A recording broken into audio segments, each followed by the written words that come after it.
Welcome back to Dan's Messy Garage. This is going to be part 20 of the Budget 302 build. And today, I hope to hear it run. I was trying yesterday, and I was having difficulty with batteries and starters. I thought I had a bad starter, so I went and bought another starter. Turns out it was the batteries. So I had this one charging overnight with a 10 amp charger. And I'm going to check it with my battery meters and my hygrometer if I can find it.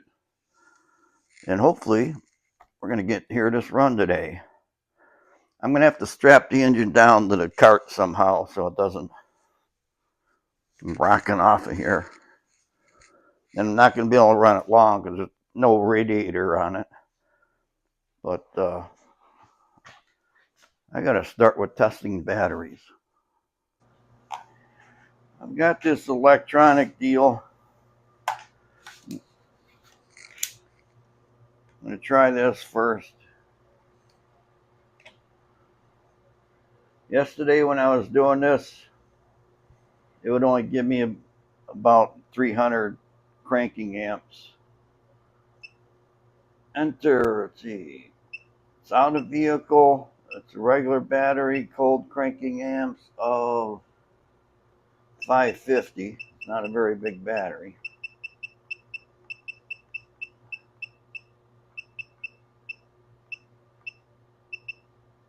All right, enter. It's testing. It says it's got 397 cranking amps. It says replace it. Doesn't have enough B. All right, let me try a different one. I got an old school clamp on resistive, push the button style. These things have been around forever.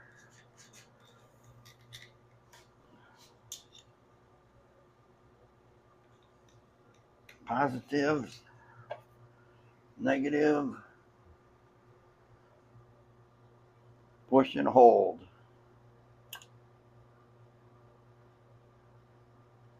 Ten volts, weak, bad. Doesn't have it. Doesn't have the gumption to do it. So looks like I gotta get a battery. Now I've had that battery for a while. It's my boat battery, pontoon boat, and I have a solar panel battery charger on the boat that keeps it topped off. But in the garage, I was using a trickle charger, a battery tender, and maybe that thing just isn't working right. Now I got another battery here. It's actually a battery from that 1960 Falcon that's going to be a project, upcoming project. It was in the car for years. It was dead when I got it, but I thought I'd charge it and see if we can get any life out of it. This is a 650. So we enter, checking out of the vehicle, regular, 650. Test. 214, replace. So it's only getting 214 cranking amps out of 650. It's got a high internal resistance. Replace. It's a bad battery. Yeah. Fun. Let me try the other battery tester on there.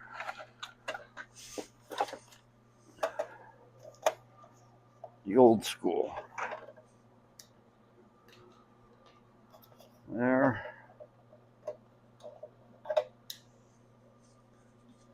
There. says 12 volts. Goes right to weak.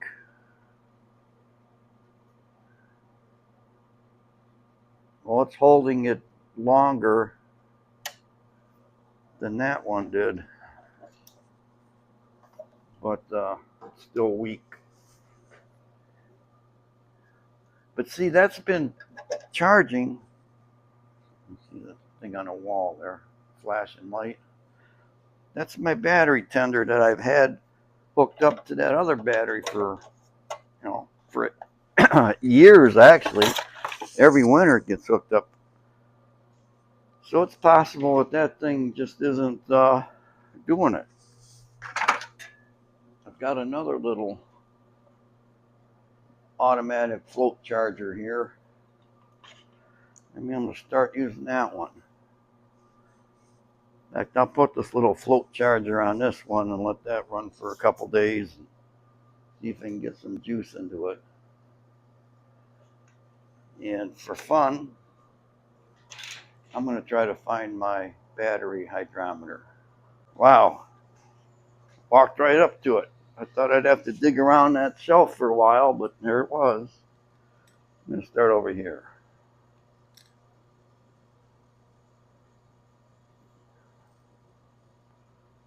Okay, now this cell here is good. It's charged. In fact, it's at 1300. That's good strong. Good and strong. This one's looking good too at 1300.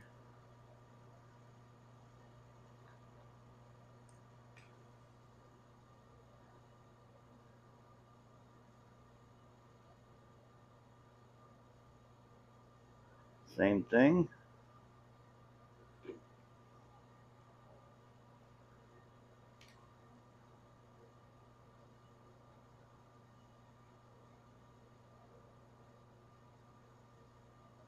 Jeez. It's saying it's fully charged. Got 2 more cells. All it takes is one bad one.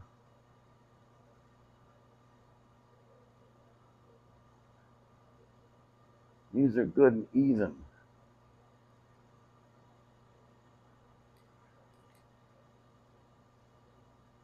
Oh, there's some dark liquid in that one.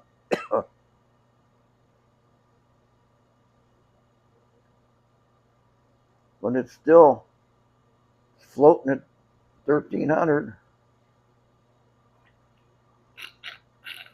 So according to this hydrometer, that's a fully charged good battery. According to my battery testers, it doesn't have any capacity. And I have to rinse the fluid out of this. If I don't, anywhere that drips is going to be eating holes in the fabric. So I got to go rinse this out. What I'm going to do next is hook up the positive. Well, the positive's hooked up. I'm about to hook up the negative to the block and then jump to the starter and see if it goes round, or if it turns faster. I got it hooked up. Let's see what it sounds like. Here we go.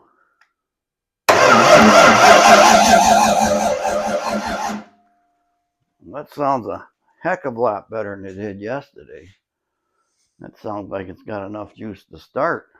Just for fun, I'm going to take those 2 battery testers to my cars outside that I drive all the time and know they have good batteries. I want to see if those testers say my carb batteries are good or not. Okay, I tested 3 batteries, both meters. Batteries are good, the meters are good. So it's definitely these 2 batteries in the garage that aren't up to snuff. I think it's going to have enough juice to start that.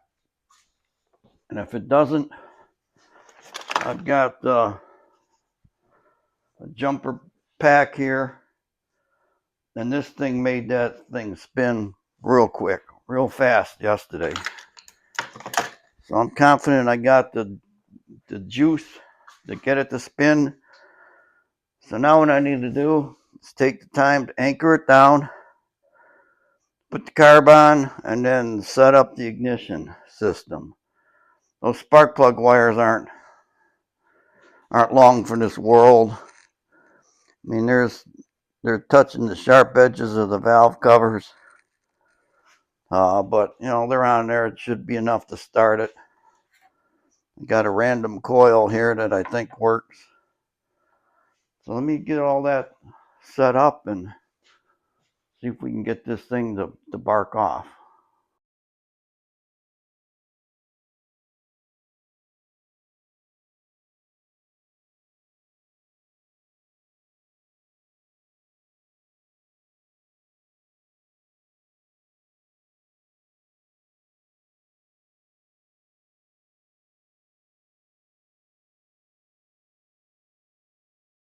Well, I got it strapped down somewhat. Got a ratchet strap across here. Can't run it long because I don't want to exhaust to melt that strap. This side I got a chain, motor mounts around this post.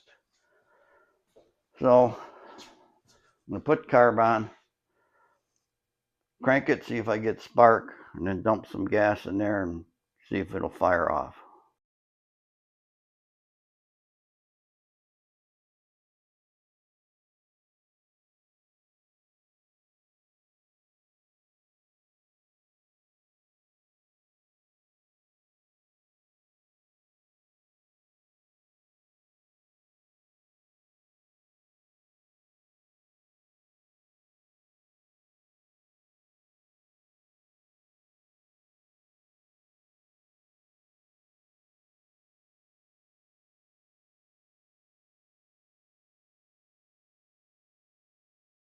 Okay, I put a random spark plug on here. See if we can get spark. Put it right up there by the carburetor. Don't worry, there's no gas in the carburetor. Just relax. And I'm just going to hit the starter and see if we can see spark right there. I need to hook up a couple things first. I'm going to put the negative wire on the battery.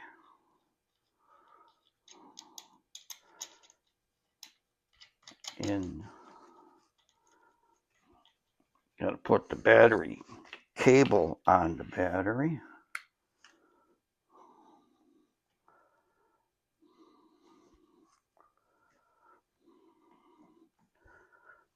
Then I have to hold the ignition switch wire to the battery. And I need to hit the starter. So let's watch for spark up there.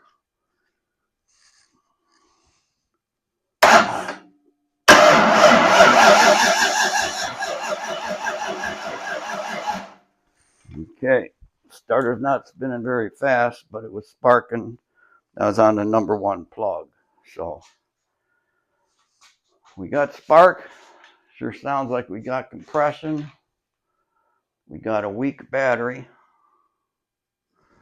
We put some gas down the carbonator and see if we get some noise here. First, I just want to hear it putter, and then I'll work on getting it to run better.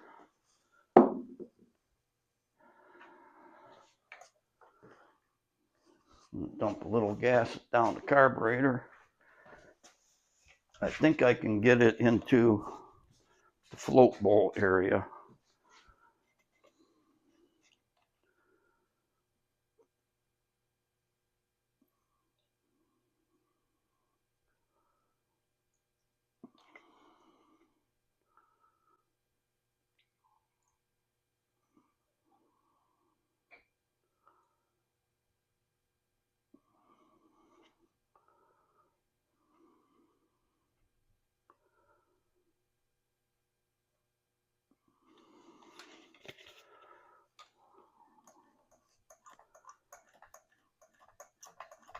Yep, it's in the float bowls.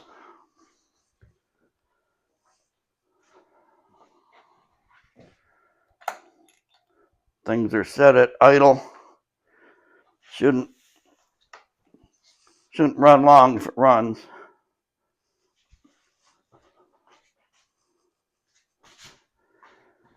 Okay, folks, get my stuff in position here.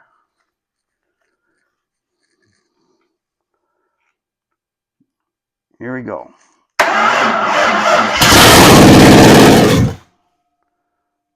Oh, I pulled the power off.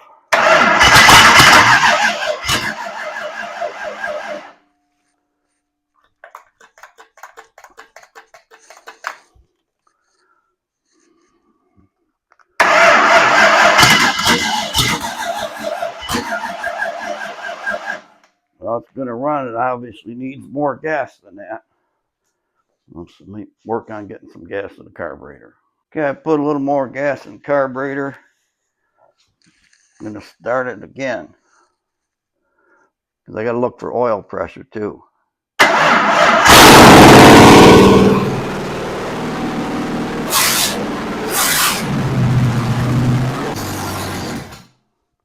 All right. Seems snappy. Gotta do a few more things there. I can fire it again for a couple seconds. This time I took off this microphone I have on my shirt. I turned that off because that's a noise blanking microphone and it probably masked the engine. So I'll see if I can get it to idle here. And I'm going to look at the oil pressure gauge when it's idling. Hopefully you'll be able to hear it better. I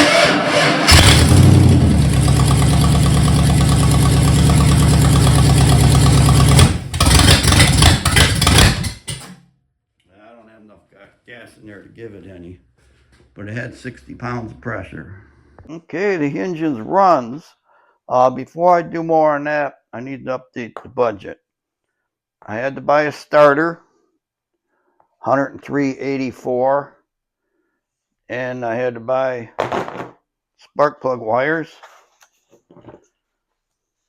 They were $40. So what I'm going to do, now that the thing is running, I'm going to say that this project is done. The next step would be putting it in a car, but that's going to require a whole different budget. So what I'll do here, draw a line. I'm going to add all this up. Be right back. Adding all that up, it comes to $14.77.40. I originally spent $10.50, so the total was $2,527.40. So I had a $2,000 budget, and I went over by $527. But I did sell stuff. I sold the engine out of my 67 Falcon. Way more than makes up for the $500 over budget. So this project I'm going to call done.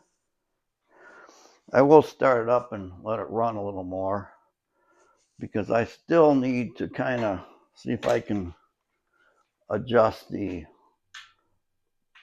idle speed and timing and stuff like that.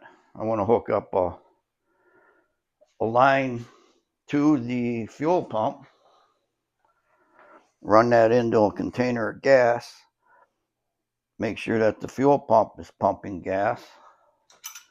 In fact, I should hook that up to the fuel filter here. Verify that I don't have any leaks in the gas line, leaks in the carburetor from the fuel pump. So give me a few minutes to get that set up and start it up and let it run again. First, I'm going to show you this high-class gas setup I have here. Just took a tube, run it into a container of gas, going to the fuel pump. I'm just going to dribble a little gas in the carb, get it to run a couple seconds, and see if it sucks gas up. We're starting out with, it's like 22 ounces of gas in that container. Well, actually, it's going to be a little bit less because I need to pull some out, put it in the carburetor.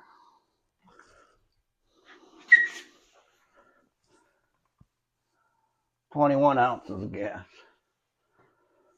I'll dribble this down in the float bowl.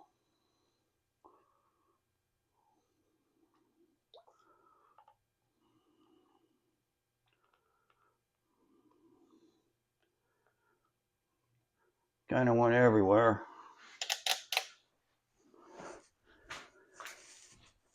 We hook up the ignition.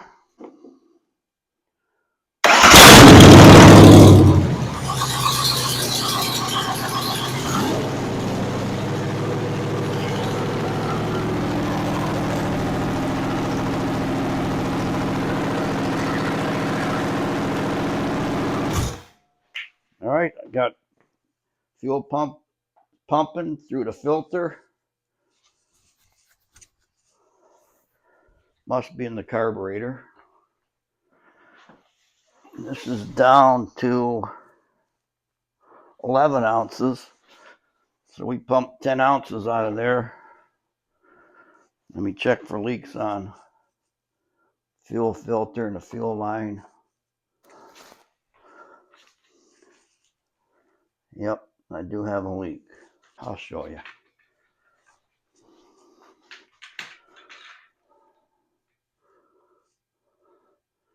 Right there. See, you could put a fuel pressure gauge in there, and it's leaking out of that because it's not tight. And I need to pull that out, put some thread sealant on there, and fix that leak. All right, I changed the spark plug wires real quick. I added a vacuum gauge. Got my timing light hooked up. I'm going to fire it up, see where the timing is, and then turn it off and see if I need to adjust it.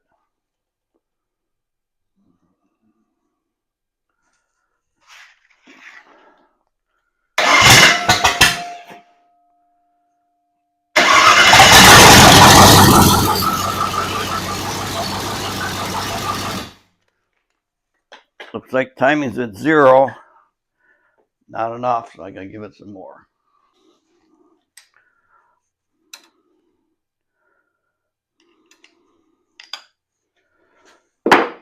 Okay. Oh, try this again.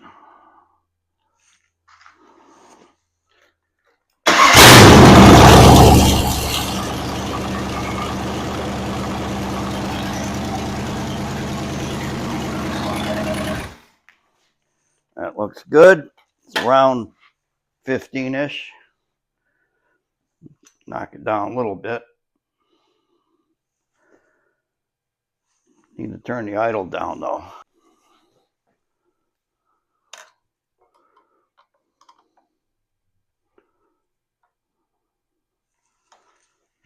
Feels like that moved.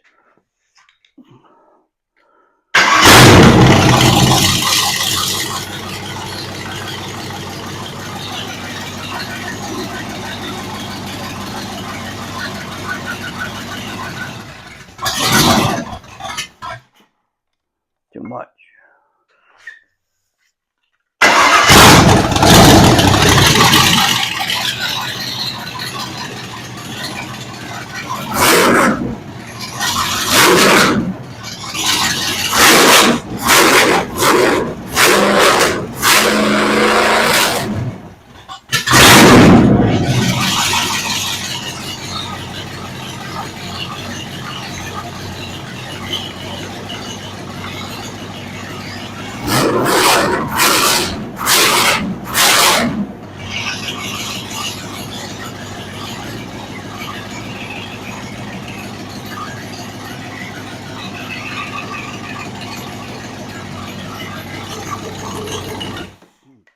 that's run long enough.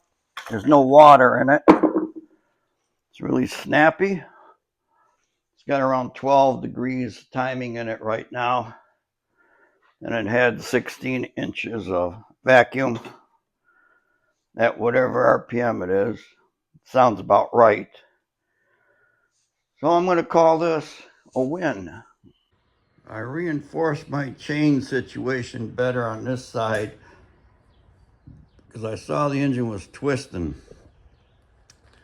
So it's more secure. I'm going to set the camera outside, start it up, and maybe you can hear it a little better because you won't be right in there with it. Let's find out.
I don't want to run it too long.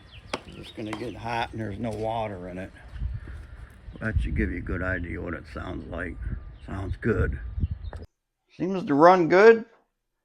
And with that being mentioned, I'm calling this the end of part 20. Not only the end of part 20, but the end of the 302 budget build. It was a success. It's running. Sounds good. And it's ready to be put in a car.